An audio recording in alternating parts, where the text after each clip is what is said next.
sur la chaîne Ma Nature Crépue. Alors aujourd'hui, nous allons aborder la quatrième catégorie de produits indispensables dans une routine pour cheveux crépus. Ceci afin de vous éviter de faire des achats inutiles et donc de faire plus d'économies. Je résume les catégories que nous avons déjà vues. La première, c'était la catégorie des shampoings. Ensuite, la catégorie des après-shampoings. Ensuite, les masques. Et aujourd'hui, donc, quatrième catégorie, les laits et les crèmes. Semaine prochaine, cinquième et dernière catégorie, les huiles et les beurres. Je suis Fifi de Ma Nature Crépue et je t'aide à avoir des cheveux crépus longs et en bonne santé. Je suis experte cheveux naturels et j'aide les femmes qui ont tout essayé pour faire pousser leurs cheveux mais qui n'y arrivent pas. J'ai conçu un programme pour les aider à gagner 10 cm de longueur par an. Je suis également biologiste et je suis convaincue que la science et l'éducation autour du cheveu sont les deux piliers sur lesquels nous devons nous appuyer pour aimer nos cheveux naturels et aimer les porter au quotidien. Et je t'ai également mis dans la barre de description, la barre d'infos, donc je t'ai mis un guide de soins gratuit que tu peux télécharger pour faire correctement ton bain d'huile. Et enfin, n'hésite pas à t'abonner à ma chaîne si tu aimes le contenu que je fais et activer la petite cloche pour être notifié dès que je poste une nouvelle vidéo. Les laits et les crèmes. Les laits et les crèmes, ce sont donc des produits que vous allez venir appliquer sur vos cheveux avant le beurre de karité.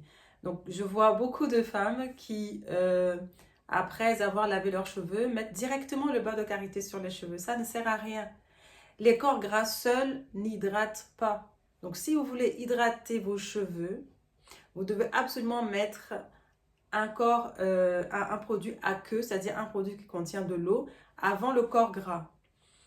Alors, les laits et les crèmes, vous allez les retrouver dans le commerce sous plusieurs noms. Donc, vous avez d'abord les laits. Vous allez voir écrit sur le flacon lait capillaire, ou ça peut être aussi une crème. Vous allez voir également leave-in. Leave-in, c'est simplement la forme abrégée de leave-in conditioner, c'est-à-dire que c'est un conditionneur qu'on laisse dans les cheveux. Et quand on traduit en français, ça donne soin sans rinçage. Donc, tout ce qui est soin sans rinçage est considéré comme un produit aqueux que vous pouvez appliquer avant le corps gras. Comment bien choisir le lait ou la crème pour ses cheveux? Pour ça, il faut savoir le diamètre de votre cheveu, c'est-à-dire l'épaisseur. Pour les cheveux fins, il vaut mieux utiliser un lait qui va contenir des huiles et on va voir dans la composition le beurre de karité qui va arriver loin derrière.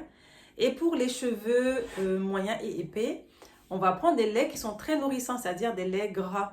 Et donc, ça va être des laits qui vont contenir, tout de suite après l'eau, on va voir les huiles et le beurre qui va suivre. Si vous voulez commencer à utiliser les laits capillaires dans votre routine, je vous conseille donc les marques Keraker et Azayam.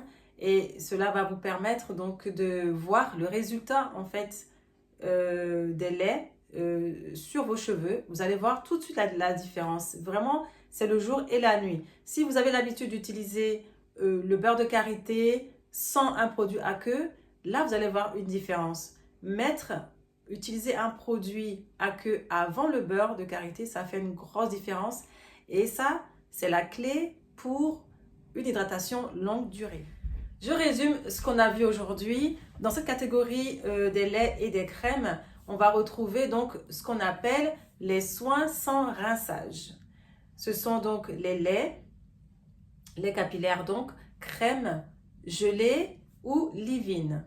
Ce sont des produits aqueux, c'est-à-dire des produits qui contiennent de l'eau et qu'il faut appliquer sur les cheveux avant d'appliquer un corps gras, comme l'huile ou le beurre de karité.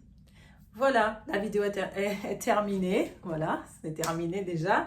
Je t'invite donc à la liker, à la commenter, à la partager si tu as aimé son contenu. Et je te retrouve donc dans la prochaine vidéo pour la cinquième et dernière catégorie. À bientôt.